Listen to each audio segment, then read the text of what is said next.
welcome once again to Amazing Tips for Freshers Part 2 on My School News TV. I still remain Sunday Chenka Esther. The last episode we talked about 1. Welcome to Amazing Tips for Freshers Part 1 on My School News TV. The transition from high school to university often comes as a surprise to everyone. And regardless of how confident you are or how well you must have performed in your WAEC and JAMB examinations, navigating the intricacies of university life may prove to be quite a daunting task. I invite you to join me on this exciting journey as I lead you through the intricate process of your clearance. In today's episode, we'll talk about the documentation which is required for university clearance.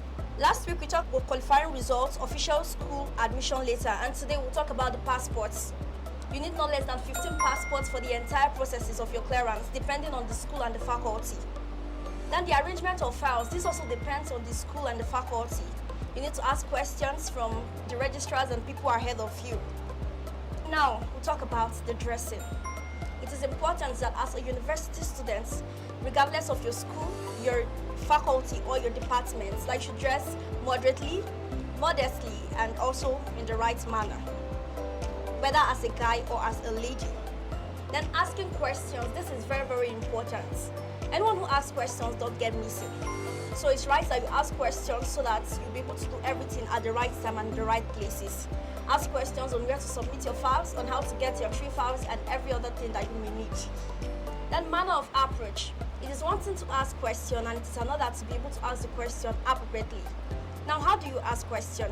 You may like to use the 5 magic words: please, excuse me, sorry, thank you, and every other thing you can think about. So your manner of approach is very, very important, especially as a fresher, and that is the only way you can get the right information and go to the right places you need.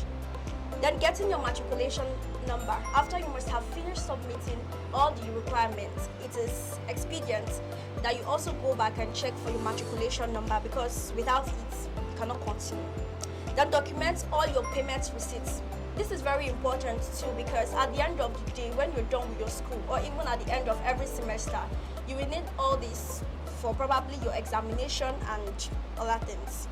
Register your courses. This is the first thing you have to do before you start or begin your lectures. You have to register your courses, without which you cannot write your examination. Payment of class and departmental fee.